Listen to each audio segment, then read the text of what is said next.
Him and Park looked out the window of his small ship at the biggest space station he had ever seen.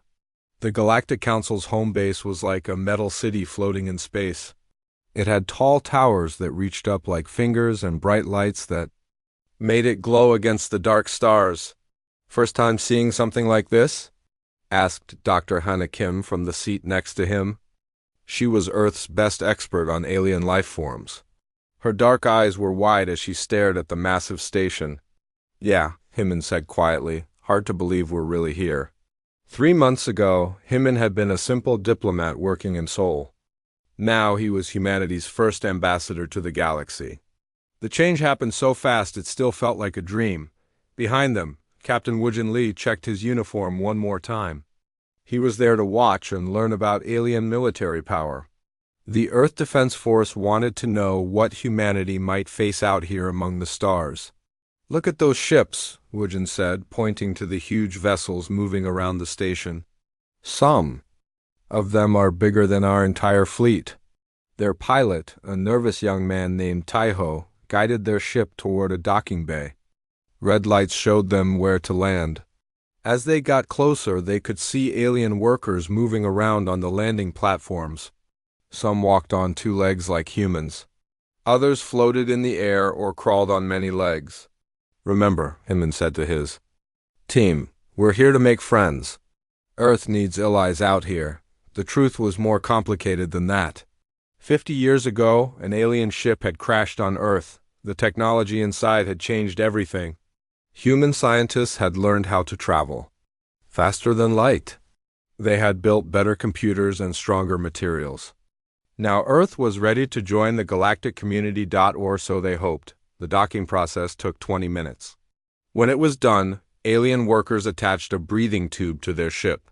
The station's air was safe for humans, but the tube made sure no germs would spread between species. Himon straightened his best black suit and picked up his briefcase. Inside were documents about Earth, pictures of human cities, and gifts from every nation on the planet. He had spent weeks preparing for this moment. The airlock opened with a soft hiss. Cool air rushed in, carrying strange smells like metal and flowers mixed together. 3 aliens waited for them on the other side. The first alien looked like a tall, thin human covered in blue scales. It wore a white robe with gold markings. When it spoke, its voice sounded like music. "Welcome to Council Station Prime," it sighed. "I am Guide Velthara. I will take you to the meeting chamber." The second alien was short and round with gray skin and 4 arms. Its eyes were huge and black. It said nothing but bowed its head slightly. The third alien made Himon's skin crawl. It looked like a giant spider made of dark metal. Its 8 legs clicked on the floor as it moved. Red lights glowed where its eyes should be. "Do not worry about Guard Ninth Claw," Velthara said, noticing Himon's nervous look. "It is here for protection only." They walked through hallways that were both beautiful and strange. The walls were covered in moving pictures that showed scenes from different alien worlds. Some showed green forests under purple skies. Others showed cities made of crystal floating in space. "How many species are in the council?" Hannah asked as they walked. 47 full members, Velthara replied. "Your species would be the 48th, if accepted." Himon noticed how Velthara said, "If?" That was not encouraging. They passed through several security checkpoints. Each time, alien guards scanned them with beams of light. The technology was far beyond anything on Earth. Himon tried not to look impressed, but it was hard. "The Council has ruled the galaxy for over 10,000 years, Velthara explained as they walked. "We bring peace and order to all civilized worlds." "What about worlds that don't want to join?" Woojin asked. The spider guard made a clicking sound that might have been laughter. Velthara's expression did not change. "All worlds eventually see the wisdom of joining," it said simply. They reached a massive door that was 30 feet tall. Strange symbols glowed along its edges. The door opened without a sound, revealing the council chamber beyond. Himon had to stop and stare. The room was enormous, bigger than any building on Earth. The ceiling disappeared into darkness above them. Around the walls, 47 seats were arranged in a circle. Each seat was different, designed for the species that sat in it. Some aliens sat on normal chairs. Others floated in bubbles of liquid. One looked like a pile of rocks but had glowing eyes. Another was just a cloud of gas in a glass container. At the center of the circle was a single chair that looked tiny compared to everything else. That was where Hyman would sit. "Ambassador Park," Velthara said formally, "the Galactic Council is ready to meet with you." As they walked toward the center, Hyman could feel dozens of alien eyes watching him. Some looked curious. Others looked bored. A few looked like they were studying an interesting bug. At the highest seat, a being that looked like living crystal spoke in a voice like breaking glass. "I am Council Prime Kethter," it said. "We will now begin the evaluation of the species called humans." Hyman sat down in the small chair and opened his briefcase. His hands were steady, but his heart was racing. Everything humanity had worked for in the past 50 years came down to this moment. He had prepared for many things. He had practiced speeches about human achievements, human culture, and human dreams for the future. He had brought gifts and treaties and promises of friendship. What he had not prepared for was the look in the alien's eyes. It was not curiosity or interest or even caution. It was the way adults look at children who are playing at being grown. Ups. Jim took a deep breath and began to speak. He did not know it yet, but this meeting would change everything, not just for Earth, but for the entire galaxy. The Council was about to learn that underestimating humans was a very dangerous mistake. Hyman Park stood up from his small chair and cleared his throat. The massive council chamber fell silent. 47 pairs of alien eyes focused on him like spotlights. "Honored members of the Galactic Council," he began, his voice steady despite his nervousness. "I am here to speak for all of humanity. We come in peace, hoping to join your great community of civilized worlds." He pulled out a small device from his briefcase. It projected images into the air above his head, pictures of Earth's blue oceans, green forests, and white clouds. Then came images of human cities, with their tall buildings and busy streets. "Earth is our home," Hyman continued. "We are a young species, but we have achieved much. In just 50 years since first contact, we have developed faster than light travel. We have united our world under one government. We are ready to take our place among the stars." A sound like grinding metal came from one of the higher seats. Chancellor Vorthuk of the Hegemony was laughing. He looked like a giant lizard wearing armor made of black stone. "50 years?" Vorthuk said, his voice deep and mocking. "Most civilized species take centuries to develop proper space travel. You claim to have done it in 50 years? "Yes, we did," Hyman replied proudly. "Human engineers are very good at solving problems quickly." "Impossible," said another voice. This came from Advisor Zelmara, who looked like a floating jellyfish made of silver light. "No species develops that fast without help." "Tell us, little human, which advanced race gave you this technology?" Hyman felt his face grow warm. "No one gave us anything. We learned it ourselves from the crashed ship we found." The chamber erupted in what sounded like laughter, though it came in many different forms. Some aliens made clicking sounds, others buzzed like insects. The crystal being that was Council Prime made a sound like breaking glass. "A crashed ship," wheezed military advisor Zephaniah. She looked like a giant praying mantis with purple skin. "These babies found a broken toy and think they built it themselves." Dr. Hannah Kim, sitting in the observer section, gripped her chair so hard her knuckles turned white. Behind her, Captain Woojan Lee's jaw was clenched tight. They could both see where this was going. Council Prime Kethter raised one crystal hand. "For silence, let us continue the evaluation," it said. "Tell us about your military capabilities, human." Hyman straightened his shoulders. "Earth has a strong defense force. We have nuclear weapons, missile systems, and a fleet of 12 interstellar ships." The laughter started again, but this time it was even louder. "Nuclear weapons?" Zyphanara screeched. "Did you hear that? They still use nuclear weapons? How adorable." "Even my species abandoned nuclear technology 3,000 years ago." said Commander Thekanol, who looked like a walking tree with glowing bark. We gave up such crude tools when we learned to split atoms properly. 12 ships? Added Admiral Corthulu, a being that looked like living water in a glass suit. I have 12 ships in my personal fleet. The Council Navy has over 50,000 vessels. Hyman tried to stay calm. We may be small now, but we are growing quickly. Humans are good at adapting and learning. Yes, yes, said Vorthak dismissively. I am sure you are very clever for such a primitive species. Like how a trained animal can learn tricks? The insults kept coming, each one worse than the last. The aliens called humans barely evolved apes and children playing with dangerous toys. They said Earth's technology was stolen goods and human intelligence was adequate for manual labor. Throughout it all, Hyman kept his voice level and polite. He answered their questions and tried to show humanity's best side.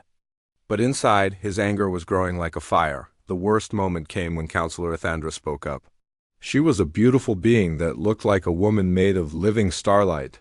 Her voice was soft and sweet, which made her words cut even deeper. Poor little humans, she said with fake sympathy. You have stumbled into a galaxy that is far too dangerous for such young minds. But do not worry, the Council takes care of lost children. Council Prime Kethter nodded slowly. Indeed.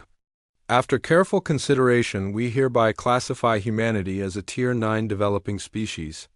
Hyman did not know what that meant, but from the smug looks on the aliens' faces, it was not good. Tier 9 species require guidance and protection, Kethter continued. Therefore, the Council will take responsibility for human welfare. What does that mean exactly? Hyman asked carefully. Vorthak leaned forward in his seat. It means, little human, that you will serve. Tier 9 species provide labor and resources to their betters. In exchange, we protect you from the dangers. Of the galaxy? What kind of labor? Hyman's voice was getting harder to control. Mining, construction, cleaning, Zyphanara said casually. Simple work that even primitive minds can handle? Do not worry, we will not ask you to do anything too difficult. And what resources? Hyman asked. Minerals from your solar system. Of course, said Admiral Corthulu. And 1 million humans per year for advanced education in Council space. The chamber went silent. Hyman felt like someone had punched him in the stomach. 1 million people, he whispered. Yes, Kethter said. Matter-of-factly, young, healthy specimens who can be properly trained. Think of it as an honor your species will contribute to galactic civilization. Hyman looked around the chamber. Not one alien face showed shame or guilt. To them, this was perfectly normal. This was how the galaxy worked, back on Earth. Dr. Una Troy was watching the broadcast from the communication center in Seoul. Her face was white with shock and anger. Around her, other officials stood in stunned silence. Did they just ... She began? Yes, said Director Minho Beek grimly. They want to make us slaves. In the council chamber, Hyman slowly closed his briefcase. His hands were shaking slightly, but his voice was steady when he spoke. I need time to discuss this generous offer with my government, he said politely. Of course, Kethter replied. You have 7 of your Earth days to provide an answer. I am sure you will make the wise choice. As the council session ended, Hyman walked out of the chamber with his head held high. But inside, he was sending a silent message to his homeworld. They want to cage us. They want to break us. They think we are too weak to fight back. They are about to learn how wrong they are, on Earth. Captain Taiho Nam was already receiving new orders from Fleet Command. The message was short and clear. Activate Protocol Nightfall. Prepare for immediate deployment. The galaxy was about to discover what happened when you cornered a species that had clawed its way to the top of one planet's food chain. The Council had made their biggest mistake. They had insulted humanity's pride. While Hyman Park smiled politely at the Council and promised to consider their generous offer, Earth was already moving. The moment his message reached home, Admiral Nari Shin pressed a red button in her command center. Protocol Nightfall is now active, she announced to the room full of officers. All units begin immediate deployment. Protocol Nightfall was not just a battle plan. It was humanity's insurance policy, created by General Heian Keo after the first alien contact 50 years ago. While the world celebrated humanity's entry into the galactic community, Keo had asked a simple question: what if they are not friendly? For 50 years, while diplomats prepared for peace, Earth's military prepared for war. Dr. Minho Beek ran through the underground tunnels beneath Seoul, carrying a briefcase full of secret files. He was the man who had figured out how alien technology really worked. More importantly, he was the man who had figured out how to make it better. The Council thinks we learned everything from that crashed ship, he told Dr. Sola Park as they entered the hidden laboratory. They have no idea we improved. The laboratory was huge, carved deep into the mountain rock. Hundreds of scientists worked at stations filled with equipment that looked like alien technology, but somehow different, sleeker, more efficient, more dangerous. Show me the quantum drives, Minho said. Sola led him to a wall covered in glowing panels. We have been testing them for 3 years. The Council's ships move in straight lines through space. Ours can appear anywhere instantly. And the stealth systems? Better than anything the Council has seen. Their sensors look for metal and energy. Our ships are made of materials that do not exist in their database. While the scientists worked, Admiral Nari Shin was coordinating with fleet commanders across the solar system. Captain Do Yun Yu stood ready on the bridge of the Yu's Seoul. Captain Kyung Lee waited on the UES Incheon. Dozens of other ships prepared to launch from hidden bases on Mars, the Moon, and Earth itself. Remember, Nari told them over the communication channel, we are not trying to destroy them. We are teaching them a lesson. The lesson plan was simple but brilliant. For decades, the Council had used fear to control smaller species.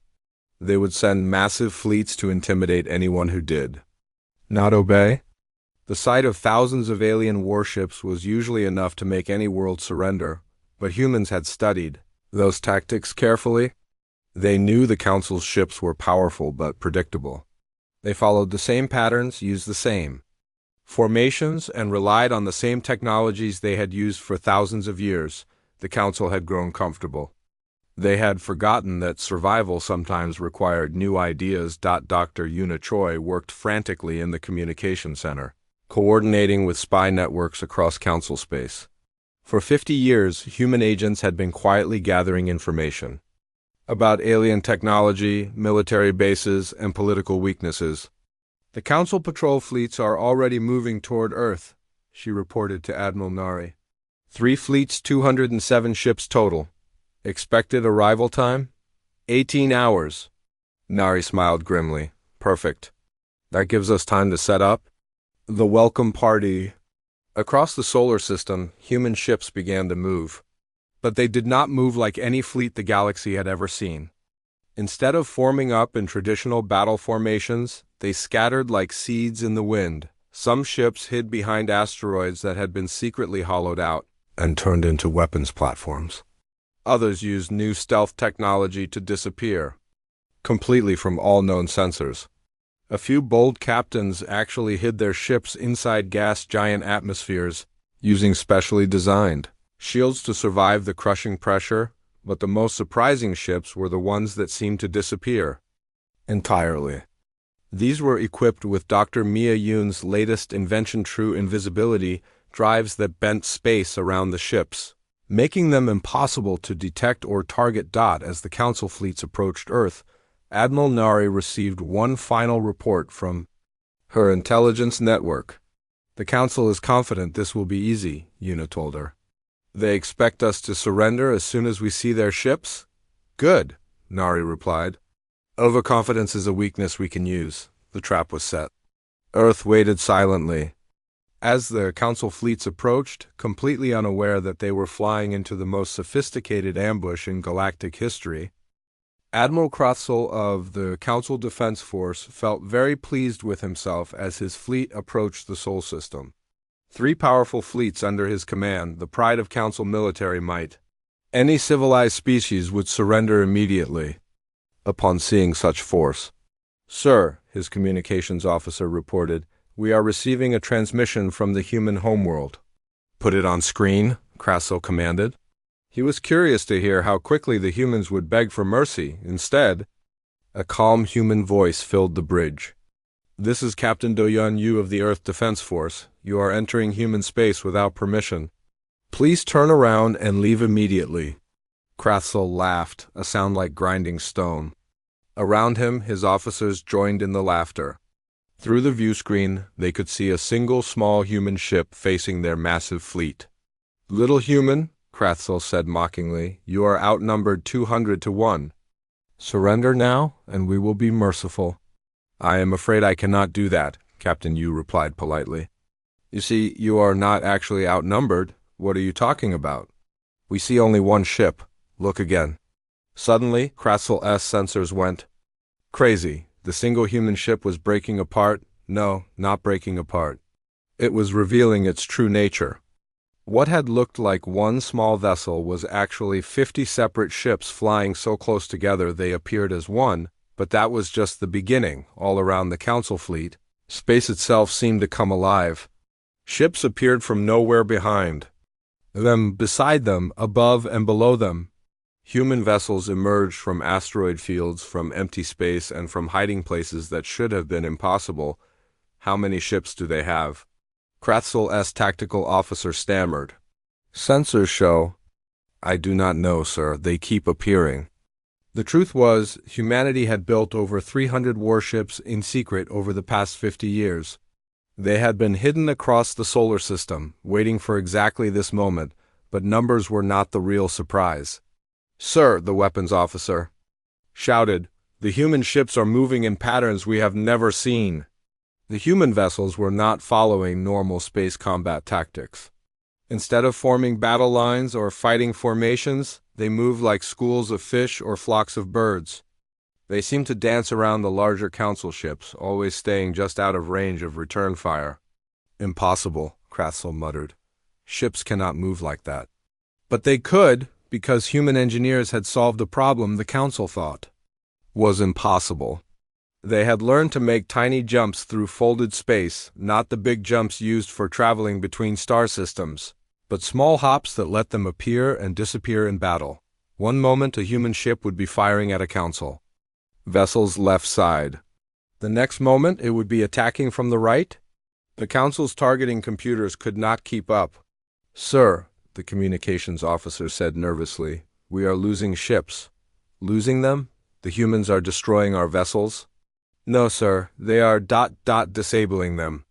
Every ship they attack loses power to weapons and engines, but life support remains active. Krasil stared at his tactical display in growing horror. His mighty fleet was being taken apart piece by piece, but the humans were being careful not to kill anyone. They were targeting specific systems with impossible accuracy. It was not just a military defeat, it was humiliation. All ships, he commanded. Desperately, focus fire on the lead human vessel. But when his ships tried to target Captain Yu's ship, it simply vanished. Not destroyed, it literally disappeared from all sensors, only to reappear behind a different council ship moments later. The battle lasted 6 hours. When it was over, all 3 council fleets were floating helplessly in space. Their weapons were dead, their engines were silent, but their crews were alive and unharmed. Captain Yu's voice came over the communication channel again. Still perfectly polite, Admiral Krasil, your ships are now disabled. We are sending rescue beacons so the council can retrieve your crews safely. Please inform your leaders that this was a demonstration of human defensive capabilities. You cannot do this, Krasil sputtered. The council will send the Grand Fleet. You will face the wrath of the entire galaxy. If that is their choice, Captain Yu replied calmly, but I hope they will reconsider. We do not want war. Admiral, we just want respect. The transmission ended, leaving Krasil and his officers floating helplessly in their dead ships, staring out at the impossible sight of human vessels dancing through space like living things. The news of the disabled council fleets spread across the galaxy like wildfire. In the council chambers, emergency sessions were called. Panic filled the voices of representatives who had never faced a real military defeat in their lifetimes. Impossible. Chancellor Vorthak roared. No Tier 9 species could defeat 3 Council fleets. Perhaps, said Council Prime Kefter in its crystal voice, we underestimated these humans. It was luck, military advisor Zefanara insisted. They caught us by surprise. It will not happen again. The Council's response was predictable. They assembled the Grand Fleet, the largest military force in galactic history. 15,000 ships from 23 different species. It was a force that had never been defeated, had never even been challenged. Admiral Gorluk the Destroyer commanded the Grand Fleet from his flagship, a massive vessel the size of a small moon. He was a legend among Council military leaders, having conquered 47 worlds in his long career. These humans think they are clever, he told his officers as the fleet approached Sol System. They will learn what happens to species that defy the Council. But as the Grand Fleet entered human space, they found something that made no sense. The entire solar system had changed. Where once there had been normal space with planets orbiting a star, now there were swirling fields of energy, patches of twisted gravity, and areas where sensors simply stopped working. The human home system had been turned into a maze. What is this? Admiral Gorluk demanded. His science officer, a floating blob of intelligent gas, studied the readings with growing confusion. Sir, the humans have somehow altered the fundamental properties of space itself in this system. Gravity flows in impossible directions. Time moves at different speeds in different areas. That is impossible. No species has that level of technology. Apparently, humans do. The truth was even more impressive than the Council realized. For 50 years, human scientists had been experimenting with the crashed alien ship's technology. They had not just copied it, they had improved it far beyond what the original builders thought possible. Dr. Minho Beek's team had learned to manipulate gravity itself. Dr. Sola Park had figured out how to bend space and time. Dr. Mia Yoon had invented technology that could move objects instantly across vast distances, working together. They had turned Earth's solar system into the greatest fortress in galactic history. The Grand Fleet tried to maintain formation as they moved deeper into the system, but the twisted gravity fields made it impossible. Ships found themselves pulled in different directions. Some were sped up while others were slowed down. The perfect formation broke apart into chaos. Where are the human ships? Admiral Gorluk demanded. We cannot find them, sir. Our sensors are being blocked by some kind of interference. Captain Kyung Lee watched the confusion from the bridge of the Yuzinchin hidden inside an artificial fold in space. Around him, dozens of other human captains waited for the signal to begin. Look at them, his tactical officer said with amusement. They still think this is a normal battle. Begin Phase 2, Captain Lee commanded. Across the solar system, human ships began to reveal themselves. But they were not where the Council expected them to be. Some appeared from inside gas giant atmospheres. Others emerged from what had looked like empty space. A few actually materialized from inside asteroids that opened up like metal flowers, but the most shocking moment came when Admiral Gorluk realized that human ships were appearing behind his fleet between the Grand Fleet and their escape route. Home. How? He whispered. How did they get behind us? The answer was Dr. Mia Yoon's masterpiece weaponized teleportation technology. Human ships could appear anywhere in the solar system instantly.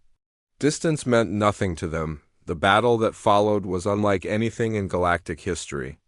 The Council ships fired their weapons, but the humans were never where they expected them to be. Human vessels would attack from one direction, then instantly appear somewhere else before return fire could reach them. For 4 days, the Grand Fleet fought desperately against an enemy they could not pin down. But gradually, inevitably, Council ships began to lose power and drift helplessly in space. The humans were not destroying them. Instead, they were doing something far more impressive and far more terrifying. They were relocating entire groups of ships to different star systems scattered across the galaxy. One moment, a Council battle group would be fighting near Mars. The next moment, they would find themselves floating in empty space dozens of light years away. completely lost and dependent on human rescue teams for survival. By the end of the fourth day, the Grand Fleet had simply disappeared. Not destroyed, scattered. 15,000 ships spread across 47 different star systems, their crews alive but helpless. Admiral Gorlick found himself alone in his flagship, drifting in orbit around a planet he did not recognize. His communications officer managed to send one message before their power failed completely. Council command. This is Admiral Gorlick. The Grand Fleet is ... Don. The humans ... They can move ships anywhere they want. We never had a chance. The message reached the council chambers and was met with stunned silence. Him and Park walked back into the council chambers, but this time everything was different. The 47 alien representatives sat in their seats like children who had been caught misbehaving.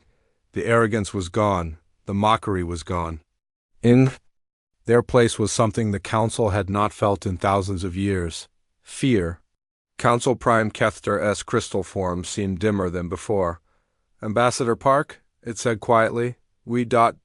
welcome you back. Thank you, Hyman replied politely. He was still carrying the same briefcase, still wearing the same black suit. But now, when he looked at the alien representatives, they looked away. I have come to discuss terms, Hyman announced. Terms? Chancellor Vorthok asked weakly. Yes. Earth's terms for galactic peace. Dr. Hana Kim sat in the observer section, no longer ignored by the alien guards. Captain Woojin Lee stood beside her, his uniform now treated with respect rather than amusement. Both of them watched as Hyman opened his briefcase and pulled out a new set of documents. First, Hyman said, the tribute demands are withdrawn. Completely. Humanity will not provide labor or resources to the Council. There were no objections. Second, Earth's solar system is now recognized as sovereign human territory. No Council ships may enter without permission. Council Prime Kefter nodded slowly. Agreed? Third, the Council will restructure from a hierarchy to a true confederation. Species will be judged by their contributions to galactic civilization, not by their age or the size of their fleets. This caused murmurs among the representatives, but they were murmurs of resignation, not protest. And finally, Hyman continued, humanity offers to share our technological advances with the Council in exchange for your knowledge and experience. This surprised them. Military advisor Zyphanara leaned forward in her seat. You would ... share your technology? After what? We did? Of course, Hyman replied. We are not conquerors, we are explorers. We came here hoping to make friends and learn from you. That has not changed. Dr. Era Hong, Earth's new Galactic Science Coordinator, stood up in the observer section. Humanity proposes a joint research initiative, she announced. Our innovation combined with your wisdom. Together we can advance faster than either of us could alone. Admiral Nari Shin, now present as Earth's military representative, added her voice. We did not seek war, we prepared for it because we had to. But we prefer partnership to conflict. The voting process was quick and unanimous. Every council member voted to accept Earth's terms. They had no choice, and everyone knew it. But something interesting happened in the days that followed. As human scientists began sharing their discoveries with alien researchers, the old council members discovered something they had forgotten: the joy of learning new things. For thousands of years, the council species had been so advanced that nothing surprised them anymore. Humanity brought back the excitement of discovery. Human creativity, combined with alien knowledge, led to breakthroughs neither side could have achieved alone. New forms of faster-than-light travel, medical technology that could heal injuries instantly, energy sources that could power entire worlds without pollution. Within months, the galaxy was changing in ways no one had expected. But the most important change was in how species treated each other. The old system of strong bullying weak was breaking down. Younger species saw what humanity had achieved and demanded respect. Older species, seeing the benefits of cooperation, began to listen. Council Prime Kethter approached Hyman after one particularly productive research meeting. I must ask. It said, How did your species advance so quickly? Truly, what was your secret? Hyman smiled. No secret. We just never stopped trying to improve. On Earth, if you stop moving forward, you fall behind. And if you fall behind, he shrugged, you do not survive. And the military technology? How did you develop such advanced weapons while also pursuing peaceful goals? We learned something important from history, Hyman replied.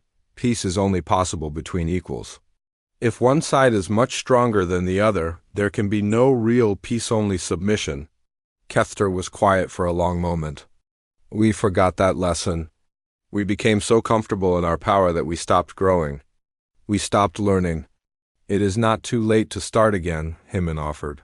Humans have a saying, the best time to plant a tree was 20 years ago. The second best time is now. As the months passed, the galaxy settled into its new reality. The Council became a true partnership of equals. Species contributed based on their abilities, not their military strength. Science and exploration flourished like never before. And at the center of it all, humanity took its place not as conquerors, but as the species that had reminded the galaxy of a simple truth: underestimating someone's potential is always a mistake. The Council had learned this lesson the hard way. They had insulted humanity, tried to enslave them, and sent fleets to crush them.